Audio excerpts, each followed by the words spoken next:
All right, let's dive into a really fascinating and pretty critical take on that 2000 rom-com, What Women Want. So this quote right here, it really gets to the heart of the critique we're looking at. The whole argument is that the movie isn't about what women actually want, but what they say they want. And that's a huge difference. To really get our heads around this, we're going to break it down into 5 key parts. We'll start with whether this film is even for men. Then we'll get into the main fantasy, the whole wanting versus saying you want thing, the office rivalry, and finally, the pretty dangerous idea this movie might be selling. Okay, so first things first. The analysis kicks off with a pretty bold claim. It says that What Women Want, even though it was a huge hit, kind of fails as a romantic comedy for men. And why? Well, the argument is that it's built on a version of masculinity that feels, well, more like how a woman might see a man, not how men actually are. And this is where it gets really interesting, right? You've got the main character, Nick Marshall. The film paints him as this alpha womanizer, but at the same time, he's totally clueless about women. The critique points out that, in real life, a guy who's actually successful with women, he's probably good at connecting with them, not being a misogynist. It's a total contradiction. So this walking contradiction of a character is at the very center of the movie's big idea. The whole plot rests on this one magical moment. A guy who has no idea what women are thinking is suddenly able to hear everything they're thinking. Okay, so he gets this superpower. What happens next? Well, that takes us to our second point, the central fantasy. The analysis argues that this mind-reading thing isn't really a tool for him to become more empathetic. Nope.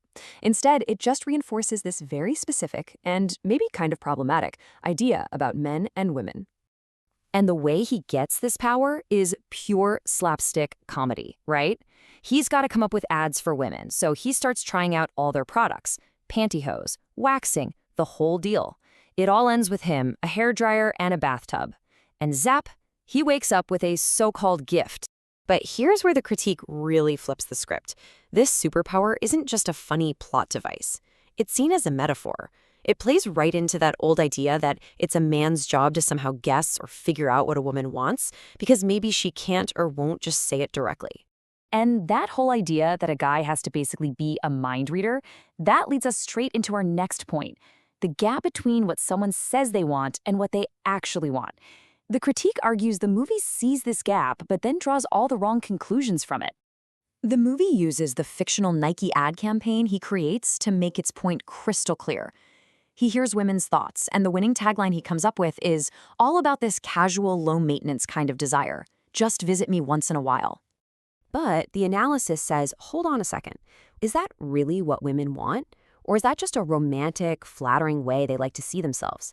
The argument here is that in the real world, people don't just want to be noticed occasionally.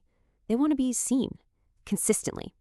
The film presents this cool girl ideal that, this critique argues, just doesn't line up with reality. All right, let's shift gears a little. We've talked about what's going on inside their heads. Now what about what happens out in the world? Specifically, in the office. This is where the critique says the movie lays out a huge relationship trap. It pushes this really destructive idea about mixing work competition with romance. Think about it. The entire romance between Nick and his new boss, Darcy, is built on the fact that they are direct rivals for the same top job. He literally uses his mind-reading power to steal her ideas to get ahead. And the movie frames this as the starting point for them falling in love. But, according to this critique, that's just a terrible idea. It's a trap. The very notion of measuring yourself against your romantic partner in a head-to-head professional battle, well, it's presented as something that's just fundamentally broken and bound to fail. And why is it a trap? Well, according to this analysis, it creates an impossible situation, especially for the woman. If she wins the job, she might start to see her partner as less capable and lose respect for him.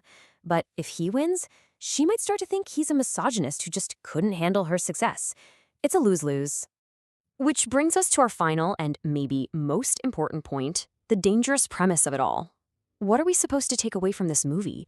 According to the analysis, the messages aren't just a little off. They could be actively damaging to how we think about our own relationships. So if you boil this whole critique down to one thing, it's this. The movie completely messes up by mixing love and work. It tells this lie that the same competitive drive that makes you a winner in the office is what's going to help you find love. But the analysis argues that those are two totally different games, and trying to play them at the same time is a recipe for disaster. So, after all that, what are we left with? It really makes you wonder, doesn't it? Are movies like this just holding up a mirror to our own fantasies about love? Or are they actually creating these expectations, maybe even unrealistic ones in the first place?